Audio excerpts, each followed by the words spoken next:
Hey, welcome back to Merger Squared. We're going to wrap up section one here, preparation, with kind of a catch-all module lining up the pieces. This is really going to be focusing on the materials that you need, the team members for your deal structure and transaction. So a little bit of a story to start this off. When I was way younger and I had no idea what I wanted to do, and there were a few people as well in my local circle back in my hometown who were involved in real estate investing. So I wanted money, and I got to reading some real estate investing books as well that they recommended. I remember reading about all this and how you can get involved in real estate investing with no money down, and that just seemed crazy to me. But then as I started brainstorming how I was going to go about it, I started overthinking and was spending a lot of my time thinking about all the quote side stuff, right? And I call it side stuff because that's what it really is. Stuff like, oh, are my contracts in order? Do I need a LLC? What should my logo look like? Spend 5 hours on that with a logo builder. What about the accounting? What about the website? Do I need a bank account? Right? All this stuff. And look, am I saying that it's not important? Of course not. Of course it's important. If you mess a contract up, it could cost you a lot of money.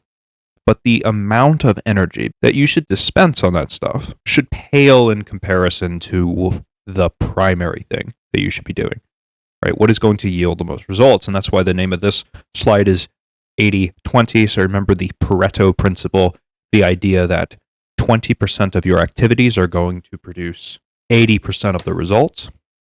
20% of your activities are going to yield 80% of your results. There are a small set of activities that truly move the needle. So unless you're an accountant really focusing on your accounting paperwork, isn't really going to yield 80% of the results. So what should I have been spending my time doing? Looking at properties, of course. And yes, I eventually learned this, such as gaining a tacit knowledge of the market rates in my neighborhood, just being able to look at a deal and understanding where that house is in comparison to the comps in the area. I did learn this. And by the time I was 19, I paid for college that way by doing one of those contract assigning deals or flips or whatever you call it. But I remember the scathing anxiety over the secondary things. So, look, let's get them out of the way in one module. This obviously isn't a real estate investing course. This is buying a business. But coincidentally, using real estate as an example for explaining business buying is actually pretty effective. There are some similarities. You are still cutting a private markets deal, and there are some similarities. We do use them a lot. The analogies in real estate to explain business buying. And a lot of folks who are interested in this course often do come from the real estate investing world. All right, let's get all the things out of the way. So let's talk about the one thing that does yield everything, right? What does matter? The one thing that is 99% of this entire play is deal flow. Everything in this business buying world is dependent on deal flow. If you have good deal flow, you have good deals, right? Because of volume.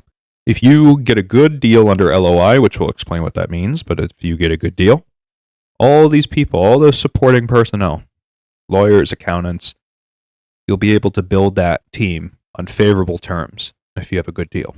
Deal flow is 1, 2, and 3. And we are dedicating entire sections to deal flow and how to drum that up. So we discussed this firm profile, right?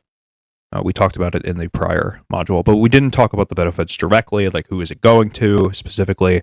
Make sure that you have this document ready to go because you are crafting a story, and this gives you the officialdom, the credibility that you need. A lot of people ask, do I need an entity? No, you do not need an entity. Just pick a name, pick a partnership name. And when there's some consideration, right? So if you start doing your deal search and you end up consulting for somebody, or you assist in business growth, or you do a venture, or you actually do end up buying it, and there's consideration on the table, yes, create an entity. We'll get into org structure later. When we get to deal structure, we'll get to org structure, entity structure, and all that. But as far as name and branding is concerned, just pick something.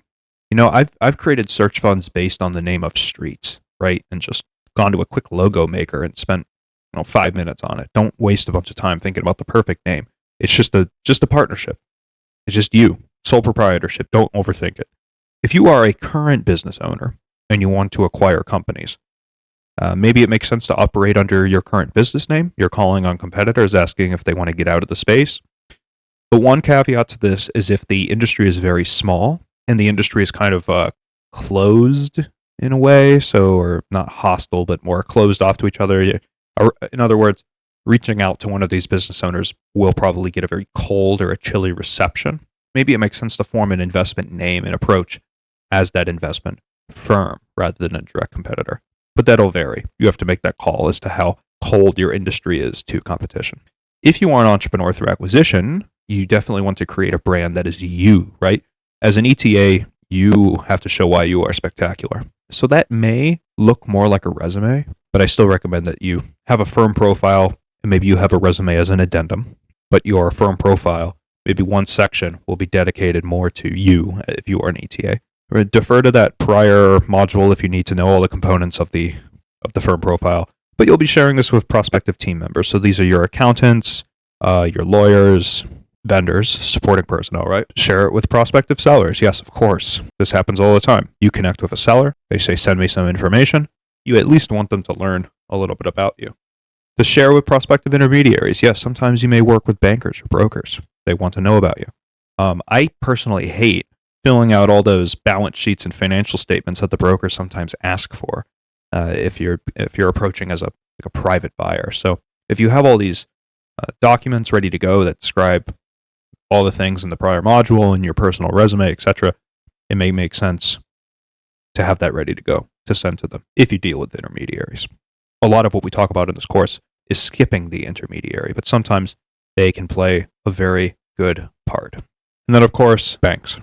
So if you are going to buy a small business, whether it's SBA money or MEZ or anything else, they're going to want to see two things. They're going to make a decision based on the deal. Again, if it's a very strong deal, as we discussed, it'll be much easier, but there still is going to be a component about you, about your firm, that you have to provide information on, right? In many cases, you have to personally guarantee it.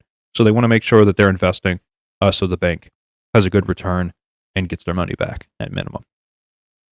One quick thought, if you are starting with almost no experience in this space, but you want to be an ETA, for example, what about, you may say, okay, my resume doesn't really have anything. Okay, then don't do it. Just make your firm profile look very good. Say what you're looking for.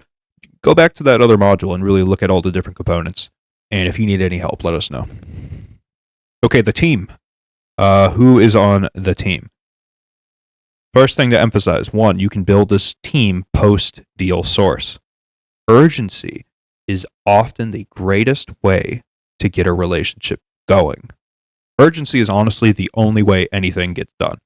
So calling these people up and saying you are thinking about doing this is weak. Now, a lot of people say, I'm going to build my network with my lawyer. I'll make sure that I have the lawyer lined up, the accountant lined up. Don't worry about that. Go get deal flow. If you come up with a deal in hand that you're trying to close, that's the best way to engage. By saying that you have this opportunity right now, that's the way things get done. Okay. So again, you don't need these team members to get started. You should already be started, by the way, like yesterday. You should have already watched the other modules, and you should already be understanding what strategy that you fit in. Your firm profile is made, and thinking about where you are going to start, where your geography, what is your sector. Yeah, you don't need to wait to talk to your lawyer to get going. That's not legal advice, by the way, disclaimer. But seriously, just know that this team member will be needed to facilitate the actual transaction. You want a business attorney familiar with M&A, securities lawyer. Lawyers don't exactly make themselves hard to find, and will cover in other modules how to take these very expensive folks and try to work on price. Again, the better the deal, the easier that'll be. There's just so much to go over. Okay, so yes, second, you should have an accountant. You typically don't need them until you get to Q of E. This course will cover the basics of financial analysis. Q of E, by the way, is called quality of earnings. That's something in the due diligence module we'll cover. But accountants are typically easy to find as well, except in April, so just have some in mind. Now, a lot of people are going to say that I'm anti-intermediary. I talk a lot about how to drum up your own deal flow. I think it's superior, personally. You can still have a good intermediary. I even go as far as to say that it's recommended to have a good business broker as a consultant. On to documents. It's really two main documents. We are going to put these templates in the business resources folder so you can use them. but let's go through them really quickly. So an NDA, also known as a CA, that stands for non-disclosure agreement, or in CA, the confidentiality agreement. You want a solid NDA that protects yourself and the business owner while not unduly or unintentionally restricting you. As soon as you are speaking with a potential seller and they have decided to chat with you about their business, any sense of discomfort that they have with talking to you, distrust, etc., you should settle with an NDA. When we get to the talking with the seller components, we'll go over how to approach the NDA conversation. But as far as the document itself is concerned, this is a non-disclosure agreement. It basically is assuring the seller that you aren't about to go steal their info and sell it to competitors, or that you are a competitor, or use it for any unfair advantage. We have a guide available in the business resources folder. It has the 10 things that you need to know. So sometimes it depends. Sometimes you have business owners who will send you over their own version. So you definitely want to cross-check it against the 10 things that you need to know. Or I believe it's called the 10 things you need to have in an NDA. Okay, so now for the purchase documents. Yeah, the LOI is the most widely known. So I would say, the NDA is extremely necessary. The LOI is very necessary. I tend to use the IOI as well. So this is the order that it goes in. It goes left to right. You sign an NDA first. Once you get an indication of the value of the company, you then engage that, and then you go to the LOI once you are decided on the terms. Why use an IOI? And what is an IOI? So let's actually talk about the LOI first, and then we'll go back to why you would want to use an IOI. An LOI is a letter of intent. This is a document that lays out the terms of the prospective transaction. It states that you've essentially come to an agreement on how much you are going to pay for the business. And it is more or less a legally binding document. In almost every case, there's a way to easily get out of them. And so don't worry, it's not like you sign this document, you have to buy it. But it states out the terms, the owner signs it, and this is kind of the charter, if you will, the foundation on which you go out and raise your investor capital if you need it. Now, what is an IOI, an indication of intent? It's kind of like a light version of an LOI. Nobody signs it, just a document that illustrates how you're thinking about the business, right? Sometimes you put a range on this, a range of how much you think the business is worth. In seller negotiation, there's like this awkward hesitancy to talk money. It just happens. So you'll be chatting with the business owner back and forth. And you all know that when somebody puts a document in front of you that with a signature line, you're like, okay, what are you doing? But with an IOI, it's a way to just put down on paper what you're thinking and the range that you think the business is worth. No signature, nothing is needed. You just send that over, or you walk them through it. And that allows you to kind of be like, this is where I'm at. This is what I'm thinking. And, think about this, take this document. Are you thinking the same way? And they go, no, I was thinking a higher range. Okay, now you know where you're kind of sitting, right? This isn't really so much as a component in negotiation as much as it is a tool in the negotiating process, right? So the range that you put down, the terms that you're thinking they all have to be strategically illustrated. But above and beyond negotiation, one of the things that derails deals is confusion about intent and maybe the disconnect in value. So the IOI, I always use an IOI. I always like to let the business owner know this is what I'm thinking, these are the terms, and if we're in sync, we can move to an LOI. Okay, tools. Yes, you need a CRM. There is almost no way to run this process without one. You don't need to necessarily pay for any pro plans or anything like that. The free solution on HubSpot should work. You do need it to be customized though, and it does need to make sense. In the next module, which is deal pipeline flow, you'll be kind of seeing the different stages, and you can match your CRM to up to those. But you do need some way of organizing your contacts. You need a phone. You can use your cell phone, but I recommend that you get a soft phone app. If you are a small business, I recommend dedicating a line to this. 8x8 talk desk. If you want to spend no money at all, you can use Google Voice. Receiving calls, it kind of sucks. Receiving calls, it has that weird voice prompt. But look, there's so many tools everywhere.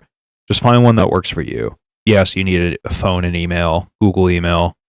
If you already have an existing CRM, bifurcate it. So create a whole new section for this deal search. And if you need help with that, just let us know, of course. Software tools over on the right. Yes, modeling, Excel. You need Excel. People are using Google Sheets more and more. I hate it. Just coming from the finance world, I hate it. It's like B-rated Excel, but if that's what you got, that's what you got. When we get to financing in this course, we mostly are going to be using Excel and Excel functions and so forth. But if you have to replicate what we're doing in Sheets, I'm sure you could easily search or use ChatGPT or something in order to convert it over. And then doc storage. Yeah, you'll need to create like data rooms. So Dropbox, Google Drive with permissions set, that all should work. PDF editing. Yeah, sometimes a lot of these contracts people provide it in PDF form. There's some free PDF editors out there. Don't overthink it. Just make sure that you have these things ready to go. Okay, so that completes section 1. So let's see what we've gone over. We've gone over strategy. We've gone over setting your criteria, crafting your documentation, and we've gone over the tools so you know what to expect. During this course, when we arrive at the place where we start to use the tools, we'll go into them much more depth. Like we just explained essentially what an NDA is, right? We just explained like what an IOI is. When we get to the module about submitting your offer, we'll go over the language. Okay, so you may be like, okay, I know what an IOI is, but how do I make one? We'll go over the language when we get to that part of the course. The purpose of this module is just to breeze through everything so you have the expectation of what you need and to not, panic and overthink that. How am I going to go buy a business? I don't have anything together. Well, you don't need anything together. You just need what gives you the stability to go launch your deal origination search, which honestly is a phone and a number to call. Let's move on to finding your deal.